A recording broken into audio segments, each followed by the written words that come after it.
moi je suis développeuse web chez Théodo et Shai est cloud architecte chez D2SI. On a travaillé tous les deux chez Target. Alors Target, vous avez l'impression que vous ne connaissez pas, mais en fait, si ça se trouve, vous connaissez tous, vous marchez peut-être dessus. Target, c'est le leader français des revêtements de sol, donc ils font du parquet, du carrelage, ils font même de la pelouse synthétique. Et ils avaient besoin d'une équipe qui allait refaire tout leur site de e-commerce, donc ils ont 25 pays pour lesquels ils veulent lancer un nouveau site e-commerce. Et nous, on a participé à la construction de l'équipe DevOps et on va revenir un peu là-dessus. Comment ça va s'organiser? On va vous donner un peu de contexte organisationnel et technique. Et en fait, après, on rentrera dans le cœur du sujet. On va vous parler de 4 problèmes qu'on a rencontrés en tant qu'équipe. Comment on les a résolus sur le coup? Et surtout, qu'est-ce qu'on en a tiré comme apprentissage? Puis on vous fera un petit bilan de tout ça. Donc côté organisation, nous, on est 11 devs chez Target. On est organisé en 3 teams features. Donc on a... Ah oui, vous voyez pas les slides en fait. C'est un peu embêtant. En plus, ils étaient jolis. Alors, désolé pour l'effet démo. Pourtant, on n'a pas de démo. Mais hop. Pourtant, je suis bien en...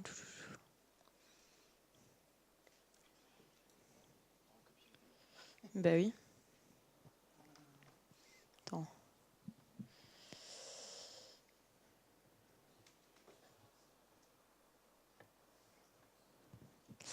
Ah, ça arrive. Normalement. Voilà. Alors, par contre, j'ai perdu le contrôle. Non. Hop.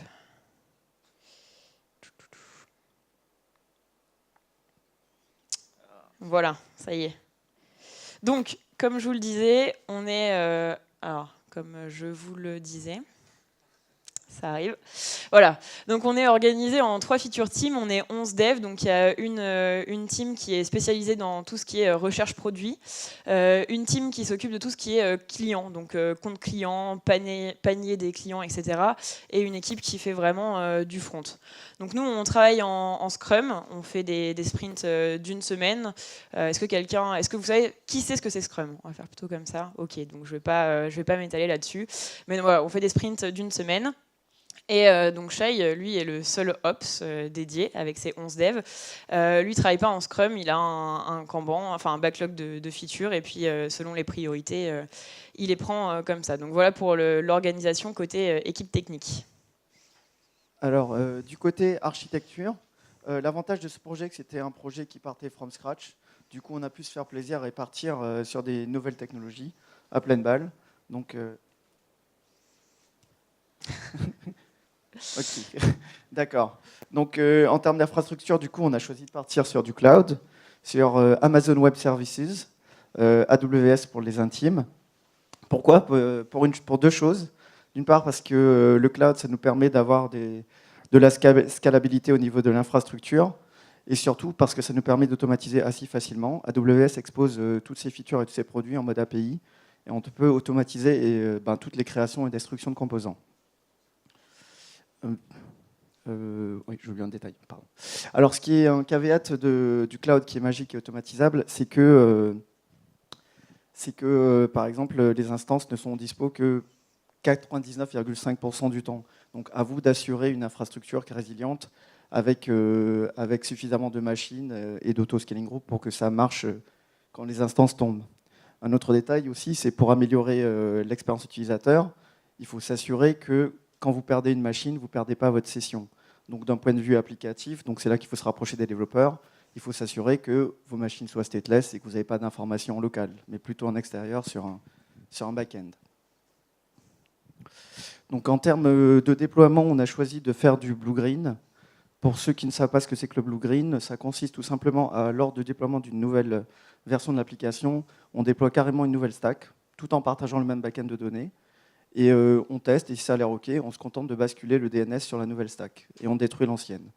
Enfin, au bout d'un certain temps. Si on a peur, on se contente de faire un rollback DNS, et c'est assez pratique. Ça nous permet de faire des déploiements sans trop de risques. D'un point de vue applicatif, on est parti sur un modèle avec des microservices. On a découpé l'application en 4 microservices. Ça a l'avantage d'isoler les cycles de déploiement des différentes applis et de pouvoir déployer beaucoup plus vite et de manière beaucoup plus souple, quoi. Alors, les environnements, je vais tous les montrer, comme ça sera plus simple. Voilà. Donc, on a différents environnements. On a d'abord l'environnement des développeurs. Donc, c'est du Docker. Tout le monde ici sait ce que c'est que Docker, j'imagine. Donc, ils tournent en local sur leur poste. Et afin d'éviter de devoir recréer un conteneur à chaque fois, ils ont des volumes qui montent leur répertoire avec leur code directement dans le conteneur. Donc, ils éditent et ils testent direct la page web à la volée, quoi. On a aussi l'environnement du AT, qui est beaucoup inspiré de l'environnement des développeurs. Donc, c'est en mode full container. On a mis tout ça sur une grosse machine Amazon. Ça doit représenter une vingtaine ou une trentaine de conteneurs. C'est une seule machine, donc ça revient vraiment à pas grand-chose, à peu près $30 par mois. Et ensuite, on a l'UAT correspond à un environnement vraiment de recettes applicatives, où là, le product owner, il valide les différentes features. Et là, les deux environnements, les vrais avec lesquels on travaille, c'est la pré-prod et la prod. Donc la pré-prod, c'est vraiment une validation technique. Donc il a pour volonté d'être vraiment quasi ISO à la prod, à ceci près qu'il n'est pas exposé sur Internet. Donc il est fermé et il n'y a pas de CloudFront devant. CloudFront, c'est un CDN, un Content Delivery Network. Je ne sais pas si vous savez ce que c'est. Grosso modo, ça réplique tous les contenus statiques un peu partout dans le monde pour que l'utilisateur ait la donnée au plus près, pour améliorer l'expérience. Donc on voit qu'il y a quand même des différences significatives de prix entre ces deux environnements. Tout simplement parce qu'en pré-prod, on met moins de machines, on en met des plus petites parce que ça va être uniquement testé par les développeurs et les PO et ce genre de choses. Et la prod, il faut vraiment qu'elle tourne. Alors côté techno, qu'est-ce qu'on utilise? Nous, côté dev, toutes nos API, elles sont développées en Symfony 3. On a un peu de Vue.js par-dessus pour améliorer l'expérience utilisateur. Côté base de données, les bases de données classiques, donc compte client, etc., c'est du MySQL. Et par contre, pour tout ce qui est produit, on utilise Elasticsearch parce qu'on a plus de 10 000 produits. Et enfin, on utilise WSO2 qui est notre API Manager. Côté Ops, qu'est-ce qu'ils utilisent? Donc, Shai vous l'a dit, on utilise Amazon Web Services de manière assez assidue, vu qu'on consomme plus de 12 services d'Amazon. Shai code en Python. Pourquoi Python? Parce qu'en fait, le SDK Amazon Python est très très performant. Donc voilà, tous leurs scripts sont en Python. Et enfin, on utilise Packer et Terraform. Alors Packer, ça sert à quoi? Ça sert à construire en fait une image à partir de notre code qui est par exemple dans un repo Git. Et Terraform, ça sert à la déployer sur les instances AWS. Et on utilise également des outils en commun, donc Docker, on vous l'a dit, nous les devs on a été les premiers à les utiliser, mais on s'en est ensuite servi pour construire un nouvel environnement. On utilise Travis, donc nous à chaque fois qu'on veut merger quelque chose dans la branche commune, les tests sont gérés par Travis, mais on s'en sert aussi comme outil de développement, on vous en reparlera plus tard. Et enfin, nous évidemment on utilise Git et en cours de projet, les ops se sont également mis à versionner leur script et à utiliser Git. Donc voilà pour la toolbox. Donc là c'est le slide un peu que vous avez déjà vu 15 000 fois. Je ne vais pas m'attarder dessus, mais en fait on a la Rolls-Royce du DevOps en termes d'outils. Et pour autant ça n'a pas marché dès le début. Alors pourquoi ça n'a pas marché dès le début? Parce que nous, je vous l'ai dit, on fait des sprints d'une semaine et on a un objectif. Nous, les équipes de dev, c'est de livrer en prod au moins une fois par semaine ce qu'on a développé. Et l'objectif de Shai, c'est qu'on ait un site qui soit dispo 100% du temps. Un déploiement en prod, c'est un risque de downtime. Donc on avait des objectifs assez séparés. Et qu'est-ce qu'on a fait? On a fait en sorte de les rassembler. Alors, ce qu'on va faire, c'est que là, maintenant, on va passer à des problèmes qu'on a rencontrés et comment, en fait, ces 4 problèmes nous ont aidés à rassembler nos objectifs. Donc moi, je vais vous parler du premier problème qui est, en tant qu'utilisateur, je vois les produits en double sur la page de résultats. Donc imaginez, vous êtes un architecte et vous voulez chercher un certain type de parquet. Vous cherchez une référence et là, vous voyez tout en double. Pourtant, vous n'avez pas bu la veille, donc a priori, c'est pas vous. Et non, c'est pas vous parce que c'était nous. Alors, je vais vous raconter une petite histoire. Comment ça s'est passé? Le fin octobre, notre product owner nous dit moi, j'aimerais bien que la mise à jour des données produits se fasse de manière automatique. Parce qu'en fait, donc, on a un outil de gestion des données produits dans lesquels les product managers rentrent des infos. Et en fait, tous les jours, on faisait un update manuel de la base de données Elasticsearch. Donc bon, c'est viable quand on commence à développer, mais c'est pas viable dans le temps. Il nous a dit, voilà, moi je veux que ce soit fait tous les jours à 9 heures. Donc nous, on lui dit, ok, bah, pas de problème. On réfléchit à comment on fait la feature, on embarque la feature dans le sprint. Et le 2 novembre, on lui dit, bon, ok, c'est ok, on a mis en place un cron, ce sera mis à jour tous les jours à 8h45. Bon voilà, la feature est validée, on enchaîne. Et le 4 novembre, qu'est-ce qui se passe ? On se connecte à l'environnement de production. Et là, tous nos produits sont en double. Donc là, on se connecte aux machines, on relance la tâche du cron. Et puis, plus de produits en double. Donc là, on se dit, bon allez, c'était la conjonction des astres, on ne sait pas trop ce qui s'est passé, on n'a pas de log, bon, on attend de voir demain. Puis on voit le lendemain et pas de problème, là les produits, ils sont pas en double. Donc on se dit, bon allez, c'est pas grave, on oublie... Et puis c'était juste le hasard. Sauf que non, le 7 novembre, rebelote, on a à nouveau tous les produits en double. Donc là, notre client vient nous voir, nous dit ok, c'est pas possible, ça peut pas arriver tous les 4 matins. Donc là, vous trouvez la cause du problème, vous la réglez, et je veux que vous en soyez sûr à 100%. Donc ça, le 7 novembre. Et en fait, qu'est-ce qui s'est passé ? On a mis 12 jours, donc le 19 novembre, on était capable d'aller voir notre client et lui dire « Ok, c'est bon, maintenant tu n'auras plus jamais les produits en double sur la prod ». Alors, je suis d'accord qu'il y a un pont entre le 7 et le 19 novembre, mais quand même 12 jours pour régler ce genre de problème, c'était un peu délicat. Et en fait, donc, qu'est-ce qui s'est passé ? Alors là, on va rentrer un peu dans l'infra. Donc là, on a fait un zoom sur le composant search, donc, qui est une API. Et donc comme on vous l'a dit, ça, ce problème arrivait en prod. En prod, on a du blue-green. Et en fait, pourquoi ? Parce que donc on faisait tourner un cron. Et un cron qui tournait sur nos deux machines, sur nos deux stacks, parce que nos deux stacks, on les laisse up pour l'instant tout le temps. On n'a pas trop de problèmes de budget. Donc comme ça, on est capable de basculer à n'importe quel moment. Et donc voilà, notre cron tournait sur la stack blue, la stack green. Et en fait, on s'est retrouvé face à des problèmes de concurrence de données dans la base de données. Et c'est pour ça qu'on avait nos produits en double. Donc qu'est-ce qu'on a fait ? On a fait un petit script Python. Si on est la stack en prod, eh ben, on continue d'exécuter le script. Donc on met à jour les données. Si ce n'est pas le cas, on exit. Et comme ça, elle s'est exécutée qu'une seule fois et on n'a plus de problème de données. Et en fait, c'est quand même impressionnant de se dire on a mis 12 jours à se rendre compte de ça. Et en fait, pourquoi ? Parce que nous, les devs, on savait qu'on avait du blue-green sur la prod, on savait à peu près à quoi ça correspondait. Mais en fait, on n'avait pas d'idée des impacts et on s'est rendu compte que c'était le cas pour beaucoup de différences entre tous nos environnements, donc de l'UAT, la pré-prod et la prod. Donc, qu'est-ce qu'on a fait ? C'est qu'on s'est posé à un moment, tous les devs, Shai et le client, etc. On a fait une liste de nos différences. On a fait une liste aussi de est-ce que ça a un gros impact ou pas ? Est-ce que ça vaut le coup d'essayer de rendre vraiment la pré-prod isoprod ? Parce que des fois, par exemple, pour CloudFront, le coût est beaucoup trop important et on a estimé que par rapport au risque, tant pis, on ne l'était pas, mais au moins on en a confiance. Et donc voilà, si c'est un premier enseignement à tirer de nos problèmes, c'est que donc les devs, il ne faut pas simplement se contenter de se dire ok, je connais la différence, il faut comprendre vraiment les tenants et les aboutissants.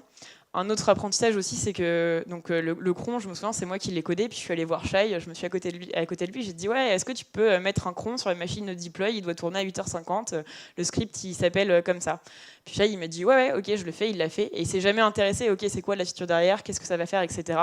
Donc c'est vraiment important de partager l'infra, mais également l'applicatif derrière. Ok, le deuxième problème rencontré, c'est en tant que dev, je ne peux pas changer un paramètre de configuration en moins de 24 heures. C'est assez frustrant, hein. C'est très frustrant. C'est un peu long comme temps. Alors je vais vous expliquer comment ça marchait avant, je vais dérouler comme ce sera plus simple. Voilà. Ah non. Voilà. Grosso modo, avant, on avait les développeurs qui mettaient un fichier de parameters.yaml avec des placeholders. Donc c'est des balises qu'on utilise pour remplacer au moment du déploiement plus tard en production. Ils mettaient ça dans leur repository Git. Après, nous, avec notre pipeline, le Packer, il construisait une image, la fameuse image Amazon, une AMI, Amazon Machine Image, à partir de laquelle on devient les instances, qui contient ce paramètre. Donc à partir de cette AMI, on va déployer en pré-production ou en production, en utilisant l'outil Terraform. Donc c'est un outil, un langage en mode déclaratif, où on explique l'infrastructure qu'on va déployer avec des variables, on lance Terraform et ça déploie. C'est magique, si vous voulez vous en servir, c'est très bien. Donc l'idée, c'était qu'en fonction des environnements, on avait des variables Terraform différentes. Et donc, au moment du démarrage des machines, sur AWS, on a ce qu'on appelle le user data. C'est un script qui est lancé une seule fois au démarrage de la machine. Et ce user data, il va utiliser une variable différente en fonction de la pré-production et de la production. Et là, il va remplacer les fameuses balises par les valeurs qui correspondent soit à la pré-production, soit à la production. C'est mignon, c'est joli comme ça, mais le problème, c'est que pour toutes les variables applicatives, à chaque fois, les développeurs devaient venir nous voir pour qu'on les injecte dans le Terraform, pour prévoir les remplacements différents entre la pré-production et la production. Et donc, quand ils venaient nous voir et qu'on avait notre charge de travail, on disait on fait plus tard, et puis bon, voilà, une chose menant à l'autre, ça prend pratiquement 24 heures parfois pour faire le changement. Et c'était très frustrant pour Aurore et son équipe, et pour moi aussi, parce qu'après, à chaque fois, il me dit est-ce que tu peux rajouter le paramètre Google Analytics qui n'a pas la même valeur? Bref. Et donc, on a choisi un modèle un peu plus pratique après. Du coup, on a enlevé le parameters.yaml du repo. On a choisi carrément un modèle où on le mettait dans les buckets Amazon. Donc, dans S3, c'est un espace de stockage Amazon. Où, voilà. Donc, on avait un bucket dédié pour la production, un pour la production. Et les développeurs déposaient le parameters.yaml avec les bonnes valeurs de chaque côté. Et là, la différence, c'est qu'au démarrage, les instances vont chercher leurs parameters dans le bucket en fonction de l'environnement. Du coup, vous allez me dire, ça fait un peu peur. On fait confiance aux développeurs pour gérer les paramètres. Je vous rassure, il n'y avait pas trop de risques. Parce que d'une part, les buckets Amazon, ils sont versionnés. C'est-à-dire que même si vous supprimez un fichier qui a une mauvaise valeur, on peut toujours récupérer de la version d'avant, même s'il a été supprimé. Et d'autre part, donc Terraform, quand il déploie, bon là on monte juste une instance, mais en fait ce que ça déploie, c'est un auto-scaling group avec plusieurs instances que ça rattache à un load balancer. Et Terraform, quand il rattache un auto-scaling group à un load balancer, il vérifie que les health checks du load balancer passent avant de considérer que l'action est bonne. Donc il y avait une page de health check Symfony qui tourne, et si ça passait pas, il considérait que c'était bon, le déploiement ne se faisait pas. Donc ça nous protégeait d'un certain nombre d'erreurs.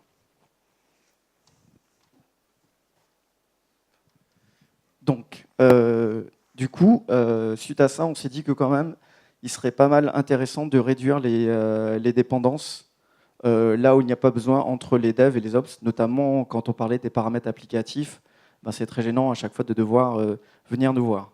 Donc ça, en réduisant ces dépendances, ça limite les frustrations des deux côtés où les gens viennent nous demander des choses et nous, on dit qu'on n'a pas le temps, quoi.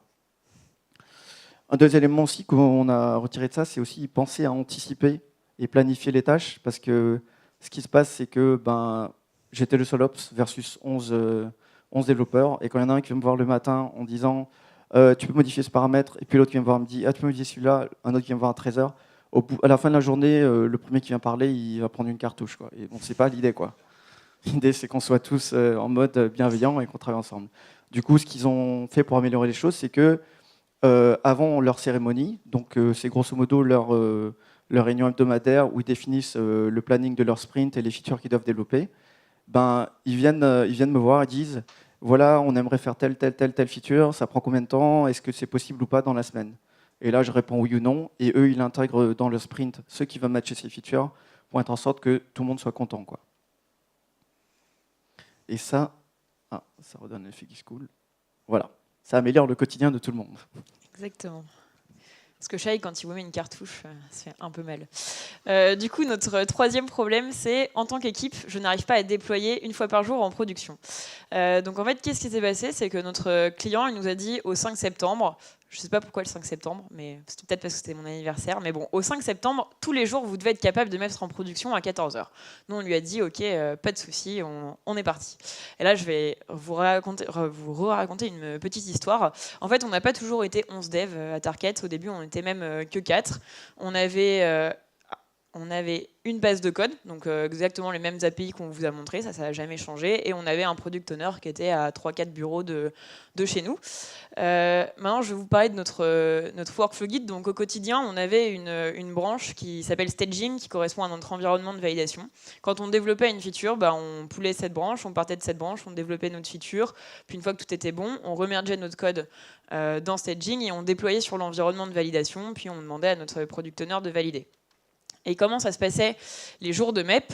En fait, on prenait notre branche de staging, on vérifiait que tout était validé par le product owner. Donc, s'il n'avait pas vérifié toutes les features, on allait le voir. On lui disait, OK, est-ce que tu peux regarder ça? Il nous disait, OK, c'est bon, on envoie en prod. Et donc, nous, on faisait quelques manips. Ça nous prenait à peu près 30 minutes.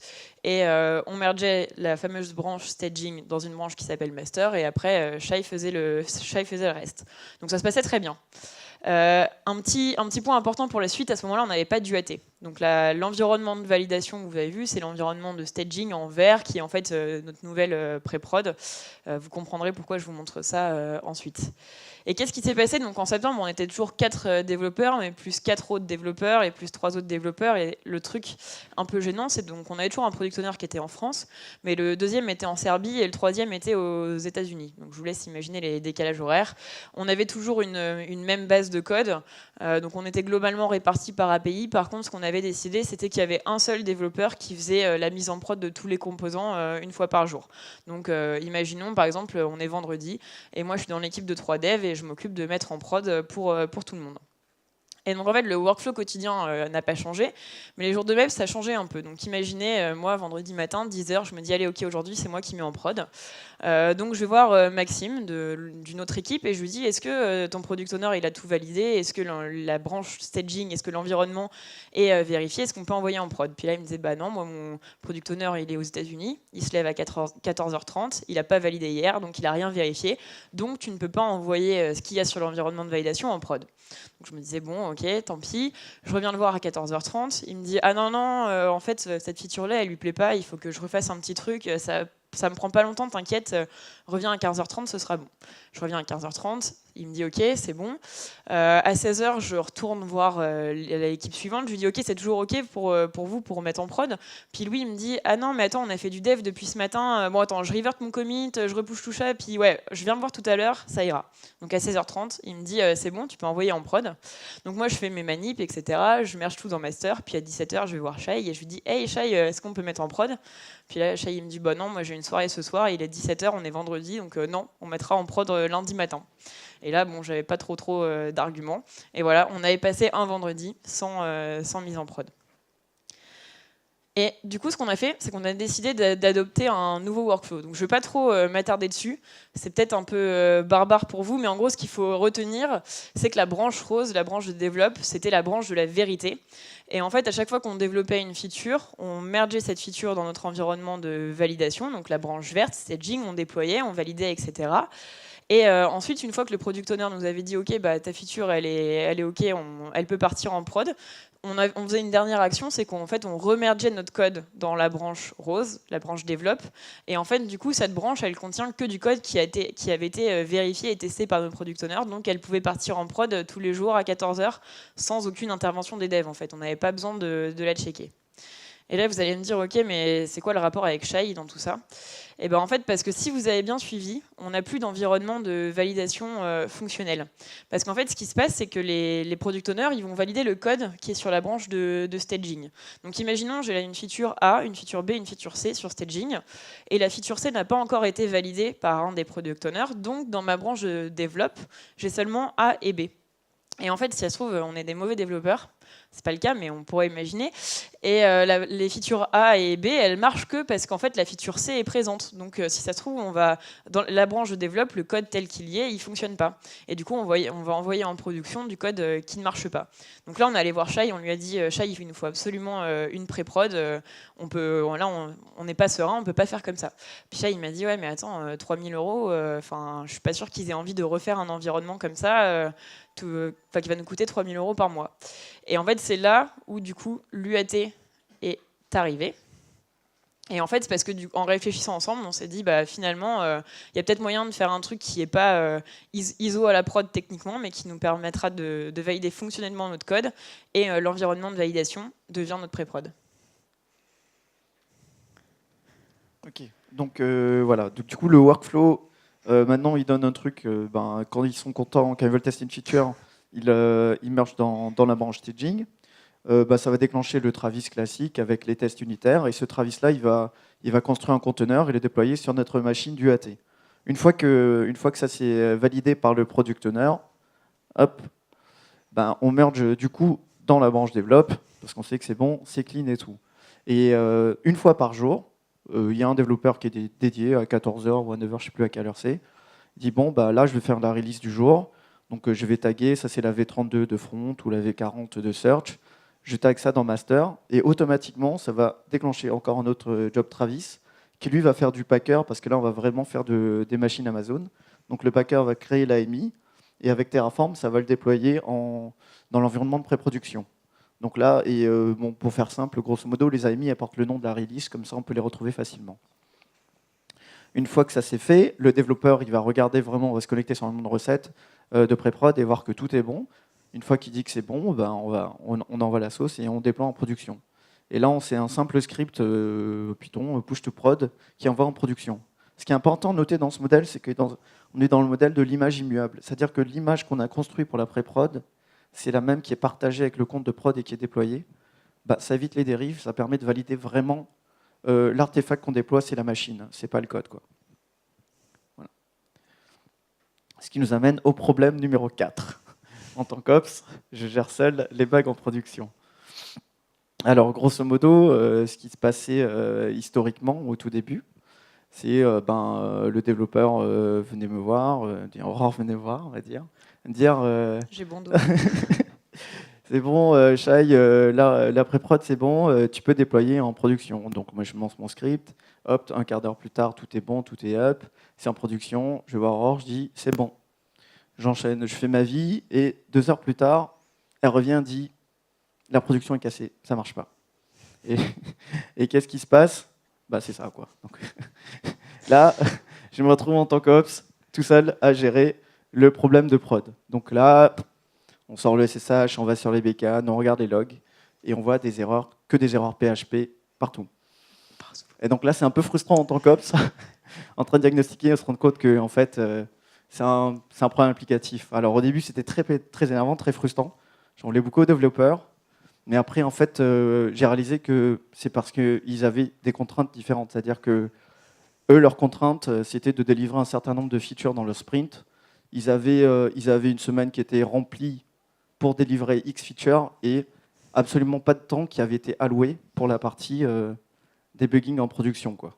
Et donc, si jamais ils venaient m'aider à débugger en production, ils étaient en retard sur leurs features et sur leur sprint, et ils étaient en échec.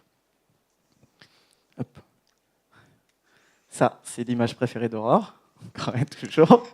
C'est parce qu'elle est sacrément fausse quand même. Mais bon, je te Bon, laisse expliquer. évidemment, bon, c'est une blague. Moi, j'aime beaucoup, en tant qu'os, évidemment. Mais bon, c'est évidemment un sarcasme. Ils font bien sûr des tests, ils font des tests unitaires. Le problème qu'on avait sur ce projet, c'est qu'au début, c'est qu'il n'y avait pas de vraies recettes en pré-production. C'est-à-dire qu'il n'y avait pas un vrai parcours utilisateur qui était simulé. Il y avait un certain nombre de tests unitaires qui étaient déroulés, mais on ne déroulait pas tout ce qu'un utilisateur faisait. Il achetait un produit, il cliquait, il validait à la fin. Et donc, ça, ce n'était pas fait. Et du coup, ça a créé certains problèmes quand on testait en production. Et pourquoi ce n'était pas le cas? Parce que tout simplement, comme le produit, c'était un tout nouveau produit qui démarrait, tout le monde était en mode, il faut qu'on délivre un maximum de features. Donc au début, le focus était sur les features. Et en termes de tests, ils ont uniquement eu le temps de déployer les tests unitaires. Mais à un moment, il fallait capitaliser sur toutes les features qui ont été faites. Il fallait avoir un site qui marche. Donc il valait mieux avoir un site avec 50 features qui était up 100% du temps, plutôt qu'un site avec 100 features qui était HS la moitié du temps, quoi. Voilà. J'aime beaucoup celle-là aussi. Très bien. Il y a aussi un problème, bon là je trash un peu les développeurs, mais les problèmes ils marchent dans les deux sens. C'est-à-dire que souvent les développeurs ignorent les problèmes des ops et vice-versa. Je vais donner un exemple très simple, c'est-à-dire qu'à un moment, moi j'avais une modification à faire en UAT en me disant ah, ça peut casser, je dis c'est pas grave, c'est pas la production, on s'en fout si ça casse. Évidemment, j'ai fait une boulette, j'ai cassé l'UAT, elle était down pendant 1 à 2 heures. Et évidemment, qu'est-ce qui s'est passé? Les développeurs n'ont pas pu bosser, les product owners n'ont pas pu valider. Donc les product owners, ils ont tapé sur les développeurs, alors qu'ils n'avaient rien fait de mal, quoi. Et donc ils sont venus me taper dessus à la fin du jour, quoi. Mais donc, à la fin, c'est important de comprendre, c'est une culture qui va dans les deux sens. Faut apprendre à comprendre les contraintes des autres. Du coup, évidemment, on en a tiré des leçons. Donc la première leçon, c'était donc on était à voir les product owners, on leur a dit maintenant vous allez m'allouer un certain nombre d'heures par semaine de debugging d'incidents dans votre pool de développeurs. Donc c'était 2 à 3 heures par semaine. C'était pas toujours utilisé, mais ce qui se passait, c'est que quand j'avais un problème en production, je levais la tête et hop, il y avait un développeur dédié qui venait me voir. Et là, on commençait à débugger ensemble.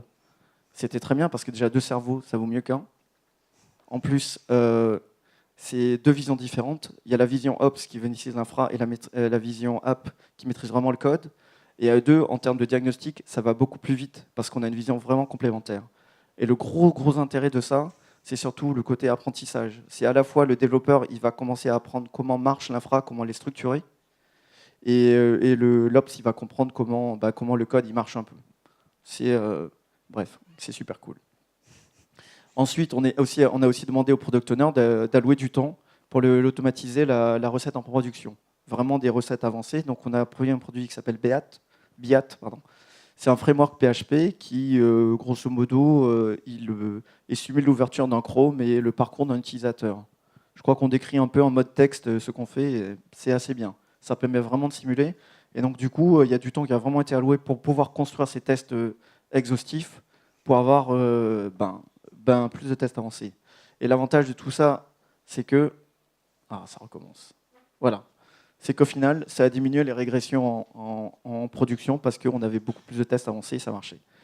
Et au final, tout le monde il est content. Exactement. C'est encore à moi, pardon. Donc, si on a 7 conseils à vous donner, du coup, le premier, c'est automatiser, quoi. Enfin, ça a l'air redondant, mais c'est tellement important. Alors, nous, à notre échelle, c'est pas l'échelle d'Amazon qui déploie 1000 fois par jour, mais déjà, nous, on voulait avoir une mise en prod par jour de chaque composant. Et si on veut pouvoir faire tout le processus de comité, de tester, de valider en recette, de déployer en production et de faire le release, tout ce cycle-là, cette fameuse boucle infinie qui va tourner tous les jours en permanence, le seul moyen, c'est d'automatiser. Il faut que les tests soient automatisés, que les déploiements soient automatisés, et que tout tourne tout seul. Parce que si à la main, à chaque fois, je dois aller cliquer dans l'interface, le parcours utilisateur, ou aller vérifier en build, on ne s'en sort pas. Là, on a un objectif d'un par jour, ça se trouve plus tard, ça va être à 2 à 3 par jour. Le conseil ensuite, un peu plus léger, mais tout aussi important, c'est travailler à proximité. Il y a quelques mois, Shai, il est monté au 8e étage, on bosse tous au 7e étage normalement, donc on n'était plus au même endroit. Et en fait, ça change vraiment la donne. On s'en rend pas compte comme ça, mais là, quand Shai, il était encore avec nous, tu te poses une question sur l'infra, tu te lèves de ta chaise, tu as 3 mètres à faire et tu y vas. Quand il est au 8e et que l'ascenseur est en panne, tu te dis, bon, je suppose que la réponse à ma question, c'est ça. Et en fait, 2 heures plus tard, tu te rends compte que ta supposition était complètement fausse et tu recommences tout. Donc, c'est vraiment faire une équipe projet et travailler à proximité et travailler ensemble. Le troisième conseil que vous donnez, c'est de débugger ensemble. On en a parlé il y a 2 secondes. Hein. C'est les avantages, c'est que ça va plus vite et qu'on comprend les problèmes l'un de l'autre, quoi. Ensuite, il y a un truc qui m'a vraiment marqué quand on a préparé cette conf avec Shai. Il me dit mais moi, vous m'énervez les devs. Vous venez toujours me voir en disant est-ce que c'est possible d'eux. Et en fait, vous avez déjà votre solution technique. Vous ne parlez jamais du problème, jamais du besoin, et on conçoit jamais les choses ensemble. Le cron sur les bases de données, on a une très bonne illustration. Donc voilà, arrêtez de dire est-ce que c'est possible d'eux. Et impliquez votre Ops dans des fois la conception de votre application. Et puis côté Ops, des fois posez-vous des questions. L'autre conseil, c'est oser l'échec. Hein. On n'arrive pas direct à un modèle magique, on fait 1000 déploiements par jour comme ça. Il faut faire des états. Et il faut oser des trucs, si ça se casse la gueule, c'est pas grave. Le client ne va pas vous en vouloir s'il y a un truc qui ne marche pas. Il va vous en vouloir si vous n'êtes pas capable de comprendre pourquoi ça ne marche pas et de lui proposer une alternative. C'est important d'oser et surtout, n'allez pas direct vers la montagne. Faites des petites étapes, faites des jalons, faites-vous des trucs réalisables et avancez au fur et à mesure, quoi. Ensuite, on revient sur le point, faites le jeu de cette différence entre tous vos environnements ensemble, mesurez les risques, les impacts, etc. Et puis du coup, si tout le monde en est conscience dans ces développements, vous éviterez des bugs incompréhensibles. Et notre dernier conseil, ça revient un peu à travailler ensemble, c'est célébrer le succès. Nous, on a 25 sites à lancer. Jusqu'ici, on en a lancé 3. C'est super important en fait que ce soit pas seulement une réussite du marketing, une réussite des devs, et souvent d'ailleurs, généralement, on oublie les ops. C'est aller boire des coups ensemble et fêter le succès. Et pour finir, moi, je voudrais vous dire que en fait, quand je suis arrivée sur ce projet, je me suis dit, ok, les vrais indicateurs DevOps, c'est le nombre de déploiements en production par jour. Donc Amazon, ils en font 7200. Ok, nous, on va en faire 7200. Et puis, c'était aussi le nombre de commandes manuelles à effectuer. Je me disais, moins t'en fais, plus t'es bon en DevOps. Donc, c'était vraiment les 2 indicateurs que je suivais.